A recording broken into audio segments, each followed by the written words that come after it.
if you like, a culture that belonged to the world. It wasn't for Tesco's or any corporate entity to say when and where we should dig and learn about cultures of the world. So they lost their shirt. It became all sorts of problems in York because now people are very nervous about putting digging in the ground. But they got over it, Tesco's, and funny enough, there's a Tesco Metro just around the corner. But what it did lead to, of course, was the Vikings Centre. So in 1984, the Vikings Centre, which is just this red brick building behind you, opened. And it set a new standard, I think, for archaeological representation, insofar as that we bring up some pictures of what it looks like inside when it opened in 1984. It was about as far from, if you're like a glass case museum, as possible. It sought to recreate Viking Jorvik. The people, the smells, pretty heavy.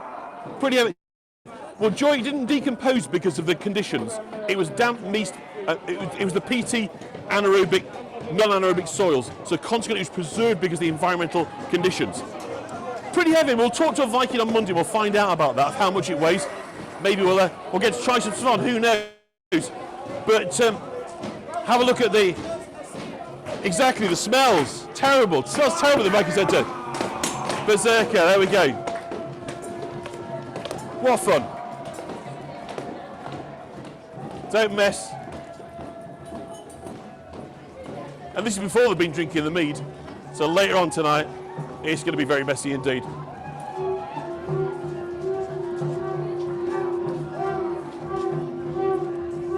So if you haven't visited York, and you're going to do Jorvik Viking Centre, absolutely world class.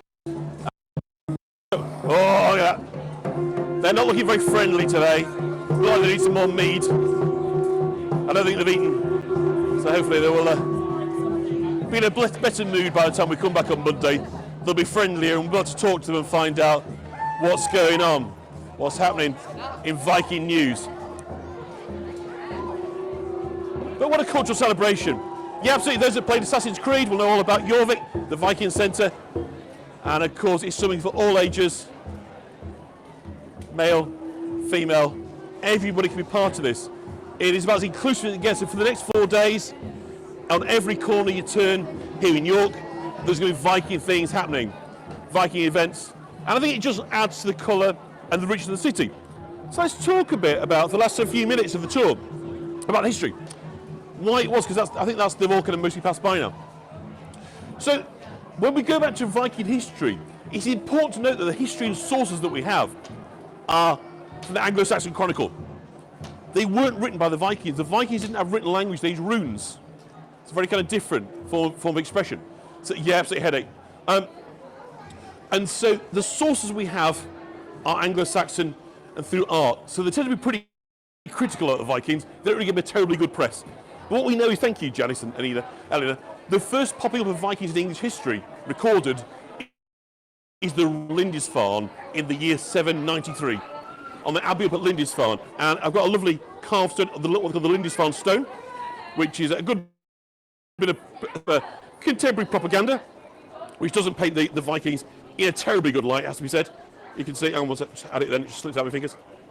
You can see it running in, waving axes. And of course what happened was they killed monks. These people were not Christian at this stage. Thank you, Patrician. Thank you, KCM. These people were what we call pagan now. So consequently, they come in, they be spoiled. To the Vikings, Lindisfarne's like a badly guarded treasure house. It's like an all-you-can-eat buffet as far as they're concerned. So they just literally fill the boots and fill the boats. Thank you, Linda.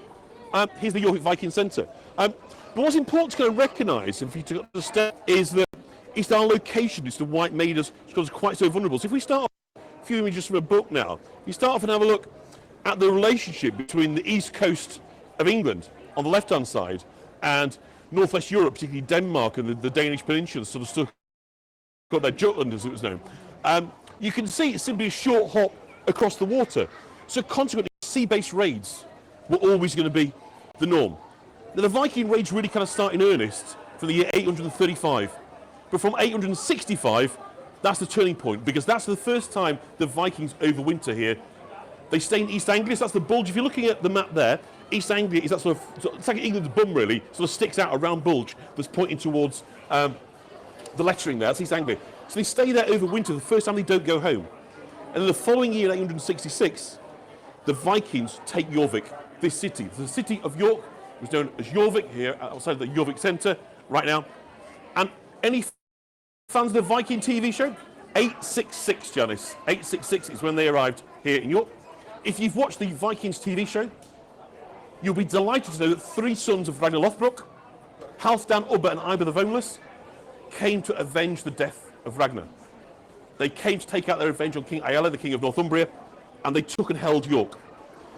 And it's important to kind of know that at this time, there wasn't really an England as such. Alfred the Great, the king of the Saxons, thank you, Alison, had a vision of an England, the idea of a nation state, of the tribes of England uniting, the kingdoms uniting into one nation state. But the Vikings were a huge thorn in his side, and he was gradually getting pushed out. And had it not been for the Battle of Edington, okay, in 876, he would have completely lost his grasp.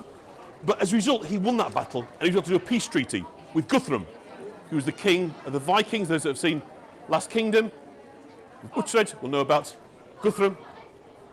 And so basically, under this treaty, the Vikings took control of half of England. And I'm going to put up, it's called the Danelaw. So let me show you a picture here. So this will know you, if you know where your ancestors come from in this country, you know where you lived. If you're in the dark green, that's Viking. The peace treaty basically gave the dark green area, the Danelaw, put it under the control of the Vikings. The pale green was under the West Saxons, under Alfred and the Wessex. So you can see basically you've got 2 different civilizations, 2 different cultures going on. One dominated by Viking, German culture. So you can see came away, and in case you're wondering why it is they wanted land, was for farming. Because whilst David's very for livestock,